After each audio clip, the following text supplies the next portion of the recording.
नमस्कार मित्रांनो, अभ्यासट्री या यूट्यूब चॅनलमध्ये आपल्या सर्वांचं स्वागत आहे. कालच्या व्हिडिओमध्ये आपण डायरेक्ट अँड इनडायरेक्ट स्पीचचा पूर्ण लेसन या ठिकाणी पाहिला होता. आजच्या या व्हिडिओमध्ये आपण जे सी-टी-ई-टी सारख्या किंवा इतर ज्या काही स्पर्धा परीक्षा आहेत, ज्यामध्ये इंग्रजी विषय हा प्रामुख्याने आहे, अशा स्पर्धा परीक्षेसाठी सतत विचारलेले किंवा विचारले जाणारे 20 एम-सी-क्यूज याच्या व्हिडिओमध्ये आपण या ठिकाणी घेतलेले आहेत. जाऊयात पुढे आणि पाहूयात मग सुरुवात करूयात आपल्या आजच्या खास विषयाला. मित्रांनो, परंतु जर आपण आमच्या या चॅनलवरती नवीन असाल, तर या चॅनलला सबस्क्राईब करायला विसरू नका आणि बेल आयकॉन प्रेस करायला देखील विसरू नका. आणि हो मित्रांनो, जर आपल्याला आमच्या या व्हिडिओची पी-डी-एफ हवी असेल, तर तुम्ही आमच्या टेलिग्राम चॅनलवरती जाऊ शकता आणि त्या ठिकाणी जाऊन आमची ही पी-डी-एफ आपण डाउनलोड करू शकता. जाऊयात पुढे. आपण हे हाय डिफिकल्टी लेव्हलचे हे प्रॅक्टिस सेट या ठिकाणी घेतलेला आहे.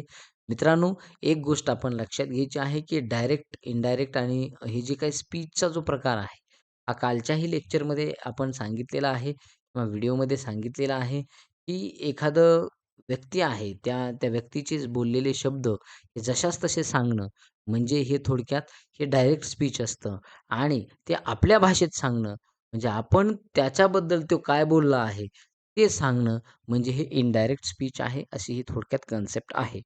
मित्रांनो, आपण जर पाहिलं तर या ठिकाणी हा पहिला प्रश्न या ठिकाणी आम्ही आपल्याला दिलेला आहे. या ठिकाणी याला व्यवस्थितरित्या बघून घ्या. बघा, सगळे पर्याय आपल्याला जवळपास सारखे दिसतात. या डायरेक्ट आणि इनडायरेक्ट स्पीचमध्ये सर्वात पॉझिटिव्ह गोष्ट एक असते किंवा सर्वात याची ट्रिक एक महत्त्वाची आहे, ती म्हणजे एलिमिनेशन मेथड. आपण एलिमिनेशनने काय करायचं मित्रांनो, पुढे जायचं आहे. कारण का एलिमिनेशनमधून आपल्याला उत्तरापर्यंत आपण पोहोचू शकतो. जरी आपल्याला प्रॉपर येत नसेल, तरीसुद्धा आपण योग्य उत्तरावरती जाऊ शकतो. थोडेफार आपल्याला ठोकताळे फक्त माहिती करून घ्यायचे आहेत. जाऊयात मग पुढे. बघा, एक पाहूयात. पहिला प्रश्न आहे या ठिकाणी, the guide said to tourist. The guide said to the tourist, if you want to see the tiger, remain silent. आता हे वाक्य आपण एकदा बघितलं पाहिजे, की if you want to see the tiger, remain silent. Remain silent या शब्दात खूप काही दडलेलं आहे 2 शब्दामध्ये. ते म्हणजे इम्पेरेटिव्ह सेंटेन्स आहे. आता इम्पेरेटिव्ह सेंटेन्समध्ये काही वेळेला सजेस्ट केलं जातं, काही वेळेला ॲडवाईज केलं जातं, काही वेळेला ऑर्डरसुद्धा केलं जातं. आता या ठिकाणी आपण एक गोष्ट लक्षात घ्यायची आहे, की जर तुम्हाला वाघ बघायचा असेल, तर शांत राहा, असं या ठिकाणी सांगितलेलं आहे गाईडनं. मग या ठिकाणी त्यानं सल्ला दिलेला आहे शांत राहण्याचा, म्हणून ॲडवाइसचं वाक्य या ठिकाणी येणार आहे. बाकीचे वाक्य ऑटोमॅटिक या ठिकाणी इलिमिनेट होताना पाहायला मिळतात. बघा, टोल्डचं तर येणारच नाही. इथं ॲडवाइजमुळं डायरेक्ट आपलं पहिलंच उत्तर या ठिकाणी करेक्ट मिळालेलं आहे. आता राहिला विषय पुढच्या रचनेचा, तर त्या रचनेचा विषय देखील या ठिकाणी सांगतो. बघा, द गाईड सेड टूचा बदल आपल्याला ॲडवाईज करायचा आहे आणि या ठिकाणी द टुरिस्टपर्यंत जशास तसं वाक्य आपलं बाकीचं मांडायचं आहे. आता हा म्हणजे हा कॉमा जाणार आहे आणि इथला डबल इन्व्हर्टेड कॉमा जात असतो.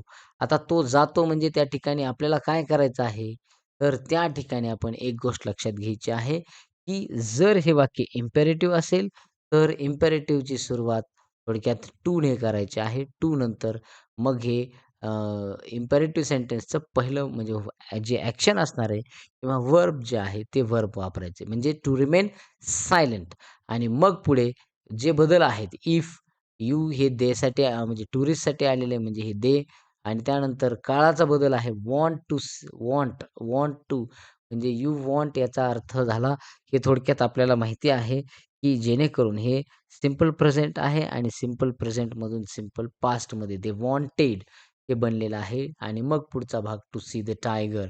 अशा पद्धतीचं हे पर्याय क्रमांक सीचं उत्तर आपल्याला पाहायला मिळेल. आता दुसरा प्रश्न या ठिकाणी आहे, he said to me, I expect you to attend the meeting tomorrow since I cannot be there. आता या ठिकाणी आपल्याला ही पुढचं वाक्य बघा एकदा काय आहे. कारण हे इन्व्हर्टेड कॉमामधलं जे वाक्य आहे, म्हणजे डायरेक्ट स्पीचमधलं हे सेंटेन्स आपण पाहणं खूप गरजेचं आहे. लक्षात राहू द्यायचं आहे. याला थोडक्यात आपण काल जे काही गोष्टी बेसिक छोट्या-छोट्या गोष्टी आहेत त्या पाहिलेल्या आहेत. त्या सगळ्या आपल्या कालच्या व्हिडिओमध्ये दिलेल्या आहेत. आता सर्वात महत्त्वाचं म्हणजे ह्याला रिपोर्टेड स्पीच असं देखील आपण म्हणत असतो. आता ही रिपोर्टेड स्पीच जी आहे, ती कोणत्या काळात आहे ती पाहून घेणं. आय एक्स्पेक्ट यू याचा अर्थ ही जी रिपोर्टेड स्पीच आहे, ही रिपोर्टेड स्पीच ही सिंपल प्रेझेंटमध्ये आहे. बदल करायचा आहे आपल्याला तो म्हणजे प्रेझेंट प सिंपल पास्टमध्ये न्यायचं आहे. मग आता सिंपल पास्टमध्ये आपण बघा आता सेड टूचा बदल या ठिकाणी टोल्डमध्ये होणार आहे. हे आपण लक्षात घ्यायचं आहे. आता टोल्डमध्ये घेताना इथं प्रत्येक ठिकाणी टोल्ड दिसते. इथं आस्क्ड आहे, हे पर्याय गेलेला आहे. आता उरलेले आपले 3 पर्याय या ठिकाणी पाहायला मिळतात. He told me, he told me, he told me. आता दॅट हे कंजंक्शन अगदी बरोबर आहे. त्यानंतर आता हे आय जो आहे, हा आय कोण आहे? ही आहे. म्हणजे इथं इथं आय आलेला आहे, तर ह्या बी पर्याय या ठिकाणी उडून जातो. त्यानंतर मग इथेही ही आहे, इथेही ही आहे. एक्स्पेक्टेड बरोबर आहे me to attend the meeting the next day. आता इथं टुमारोचा बदल इथं या ठिकाणी काय करायचा आहे? बघा नेक्स्ट डेमध्ये आपल्याला करायला सांगितलेला असतो आणि म्हणून मग या ठिकाणी आपलं उत्तर सी हे कॅन्सल होईल आणि उत्तर येणार आहे पर्याय क्रमांक ए. बघा अशा पद्धतीने आपण उत्तरापर्यंत पोहोचायचं आहे. बघा त्यानंतर तिसरा प्रश्न आहे the teacher sed the earth revolves around the सन. बघा या ठिकाणी रिपोर्टेड स्पीचमध्ये जर पाहिलं तर हे रिपोर्टेड स्पीच ही युनिव्हर्सल ट्रुथ आहे. युनिव्हर्सल ट्रुथमध्ये आपण एक गोष्ट लक्षात घ्यायची, की काळात कुठलाही बदल करायचा नाही आणि म्हणून मग तर या ठिकाणी आपल्याला आता इथं ईडी लागलेलं आहे सीमध्ये ते होणार नाही आणि एमध्येही लागलेलं आहे. आता डी आणि बीमध्ये स्पर्धा लागलेली आहे. तर टीचर इथं टोल्ड येणार नाही. म्हणून मग या ठिकाणी आपलं उत्तर आपल्याला मिळालेलं आहे. पर्याय क्रमांक B. The teacher said that the earth revolves around the सन. इथं पुढचा जो घटक आहे त्याच्यात बदल होणार नाही. म्हणून योग्य उत्तर मिळालेले पर्याय क्रमांक बी. आता त्यानंतर चौथा प्रश्न आहे या ठिकाणी she said to him, "why don't you go today?" बघा, म्हणजेच या ठिकाणी WH क्वेशन आहे रिपोर्टेड स्पीचमध्ये. मग या ठिकाणी आपल्याला सांगता येईल, या स्पीचमध्ये जे WH क्वेशन आहे, तर तोच कंजंक्शन या ठिकाणी लागणार आहे, हे आपल्याला समजलं पाहिजे. आता या ठिकाणी 3 पर्यायात शी आस्क्ड दिलेले आहेत, म्हणजे इथं सेड टू निघून जात आहे. आता राहिला विषय शी आस्क्ड हिम, शी आस्क्ड हिम, शी आस्क्ड हिम. व्हाय बरोबर आहे. व्हाय इथेही बरोबर आहे, इथे आहे. आता डोंट यू, हे कोणाबद्दल बोललेलं आहे? ती म्हणाली कोणाला? त्याला. म्हणजे ही तर या ठिकाणी ही, या ठिकाणी ही, इथे ही बरोबर आहे. आता काळ पहा, काळ आहे तो म्हणजे व्हाय डोंट यू म्हणजे सिंपल प्रेझेंट आहे, तर सिंपल पास्टमध्ये न्यायचा आहे. म्हणजे इथं डिड बघा इथं डिड नॉट किंवा डिडंट अशा पद्धतीनं आपल्याला सांगितलेलं आहे. ठीक आहे. इथे हॅड नॉटचा दिलेला आहे, तो मात्र उडाला. आता त्यानंतर पुढे बघा डिडंट आहे, इथेही डिड नॉट आहे. सेम अर्थ आहे, मीनिंग सेम आहेत. गो बरोबर आहे, गो बरोबर आहे. टुडे म्हणजे इथं या ठिकाणी टुडे इथं जशास तसं ठेवलंय, तर ते येणार नाही. दॅट डे येणार आहे. टुडेचा बदल आपल्याला दॅट डेमध्ये करायचा आहे. पर्याय क्रमांक ए हे त्याचं योग्य उत्तर आहे. त्यानंतर इथे आहे help, help cried the drowning man. बघा बुडणारा माणूस रडत-रडत म्हणतोय, "मदत करा, मदत करा." आणि मग हे आपल्याला या ठिकाणी पाहायचं आहे. त्याचं योग्य उत्तर काय येणार आहे? आता सर्वात महत्त्वाचं म्हणजे बघा इथं काय दिलेलं आहे, the drowning man cried, shouted, exclaim आणि रिक्वेस्टेड. आता या ठिकाणी बघा एक आपल्याला थोडक्यात इथं एक प्रकारचं इम्पेरेटिव्ह सेंटेन्स आहेच, परंतु या ठिकाणी त्यानं हेल्प असं जे मदतीसाठी मोठ्यानं आवाज तो करतोय, हे आपण या ठिकाणी लक्षात घ्यायचं. सॉरी इम्पेरेटिव्ह नाही, एक्सक्लेमेटरी आपलं हे सेंटेन्स आहे आणि मग तो मदतीचं मागतोय, म्हणजे अशा परिस्थितीमध्ये तो काय करत असतो एकतर या ठिकाणी तो शाउटेड फॉर हेल्प असं आपल्याला योग्य सांगता येईल. म्हणून मग the drowning man shouted for help असं त्याचं योग्य उत्तर या ठिकाणी येणार आहे. बघा मग या ठिकाणी आपण पुढच्या वाक्याकडे जाऊयात. He said, "let it rain ever so hard, I shall go." बघा या ठिकाणी लेटची रचना आहे आणि मग यामध्ये या वाक्याचा अर्थ जर आपण पाहिला, तर अशा पद्धतीनं होतो, की पाऊस कितीही जोरात पडला, तरी मी काय होईन, जाईन. म्हणजे late it rain ever so had so hard. कितीही पाऊस जोराचा येऊ द्या, मी जाणार म्हणजे जाणार. असं वाक्य आहे. बघा याचं या ठिकाणी मग आता काय होईल, तर यामध्ये याचं उत्तर जर पाहिलं आपण सेड, सेड हे सेडच राहणार आहे या ठिकाणी. आता इथंही सेड आहे, इथं सजेस्टेड आहे. सजेस्टची गरज नाही इथं. पर्याय क्रमांक बी आपला एलिमिनेट झालेला आहे. आता ए, सी आणि डी हे सध्या स्पर्धेत आहेत. त्यानंतर दॅट जर आपण पाहिलं तर कनेक्टिव्ह 2 तिन्हीकडे आहेच. आता या ठिकाणी आपण जर पाहिलं तर ही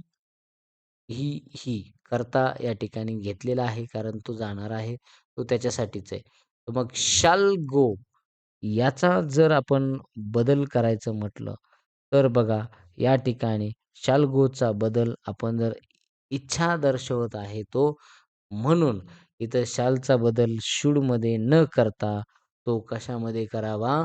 तो वूडमध्ये करावा लागेल आणि मग या ठिकाणी वूडवरून आपल्याला 2 उत्तर इथे पाहायला मिळतात. इथं सी आणि डी सुद्धा आहे. परंतु पुढे मग हाउएव्हर म्हणजे काहीही झालं तरी असा त्याचा अर्थ आहे. म्हणून मग या ठिकाणी आपलं उत्तर आपल्याला हाउएव्हरमध्ये मिळतं. लेट इट असत नाही. चला त्यानंतर 7वा प्रश्न आहे या ठिकाणी my father said to me, bravo! You have done well. बघा या ठिकाणी म्हणजे इथे देखील वाक्य जे आहे आपण जर पाहिलं तर हे वाक्य आपल्याला म्हणजे कौतुक करणारं वाक्य आहे आणि एक्सक्लेमेटरी साइन या ठिकाणी पाहायला मिळतं. एक्सक्लेमेटरी सेंटेन्स आहे.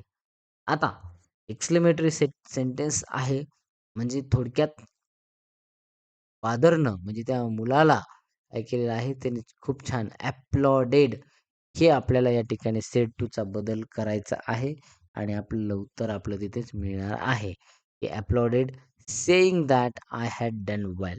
हे त्या ठिकाणी उत्तर आपल्याला पाहायला मिळेल. आता यू हॅव जर आपण पाहिलं तर यू हॅवचा बदल मग इथं आय हॅड अशा पद्धतीनं पाहायला मिळतो. त्यानंतर मग पुढे आहे 8वं वाक्य. She said to me, "what a pity you did not come." बघा, या ठिकाणी आपल्याला सांगता येईल. आता इथं सुद्धा हे एक्सक्लेमेटरी साइन आहे.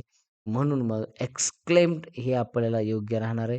म्हणजे सी आणि डी हे पर्याय या ठिकाणी गळतात. आता या ठिकाणी जर आपण पाहिलं तर शी शी एक्सक्लेम्ड दॅट. आता दॅट पण ती एक्सक्लेम कशानं कसं केलं तिनं? विथ सरो म्हणजे दुःखाने केलेलं आहे. म्हणून मग हे योग्य उत्तर या ठिकाणी बसतंय. It was that it was a great pity. बघा या ठिकाणी आपल्याला सांगता येईल. व्हॉट अ पिटीचा अर्थ आपल्याला ग्रेट पिटीनं घ्यावा लागेल. म्हणजे साधं म्हणजे फक्त पिटीला पिटी ठेवता येणार नाही. बघा म्हणून मग याचं योग्य उत्तर आहे पर्याय क्रमांक बी. त्यानंतर number 9 he said to his servant, "do as I tell you." बघा, या ठिकाणी याचं बघा इथं काही ठिकाणी डू म्हणजे करा म्हणतंय. तो ऑर्डर केलंय म्हणतंय. म्हणजे इथं ए नंबर गळून जातोय. आता राहतात बी, सी आणि D. He order, he ordered, he order. हीच सर्व्हंट, हीच सर्व्हंट. आता इम्पेरेटिव्ह आहे टू ने सगळीकडेच आहे. To do as, do as. ही काळ जर आपण पाहिला, तर आपल्याला काय करावं लागेल, या ठिकाणी जर बदल करायचा म्हणलं तर आय टेल यू म्हणजे सिंपल प्रेझेंट आहे, त्याचं सिंपल पास्टमध्ये होईल. म्हणजे ही टोल्ड या असा बदल होईल. ही टोल्ड हिम ॲज या ठिकाणी बघा, म्हणजे इथं ॲज ही टोल्ड हिम परंतु पहिला पर्याय आपला जातो, त्यामुळे तो बसत नाही. तर इथं ॲज ही इथं टेल्स येतंय, हे बसत नाही आणि हॅड आल्यामुळं हा सुद्धा बसत नाही. म्हणजे पर्याय क्रमांक बी हा या ठिकाणी परफेक्ट बसतो. त्यानंतर बघा 10वा प्रश्न आहे, ते म्हणजेच good morning father said the son. The son told. आता इथं या ठिकाणी काय केलेलं आहे, आपण थोडक्यात एक अभिवादन करणार हे रिपोर्टेड स्पीच आपल्याला या ठिकाणी पाहायला मिळते आणि म्हणून मग या ठिकाणी आपण विश्ड असं घ्यायचं आहे. हे वाक्य म्हणजे हे उत्तर आपलं मिळत आहे. बाकीची मग ऑटोमॅटिक काय होतात, गळून पडतात. त्यानंतर आता पुढे 11 ते 20 साठी जर आपल्याला हे सेंटेन्स हवे असतील, तर तुम्ही आमच्या टेलिग्राम चॅनलला जाऊन काय करावं, त्या ठिकाणी पाहावं आणि त्या ठिकाणी ही जी पी-डी-एफ आहे, ती डाउनलोड करावी आणि याची ॲन्सर की सहित आपल्याला त्या ठिकाणी पाहायला मिळणार आहे. आणि जर थांबलात, तर मग किंवा पुढच्या व्हिडिओमध्ये सुद्धा आपल्याला या ठिकाणी पाहायला मिळणार आहेत उर्वरित 11 सेंटेन्स. पार्ट 1 आपण या ठिकाणी घेतला कारण वेळ खूप होत आहे. Thank so much.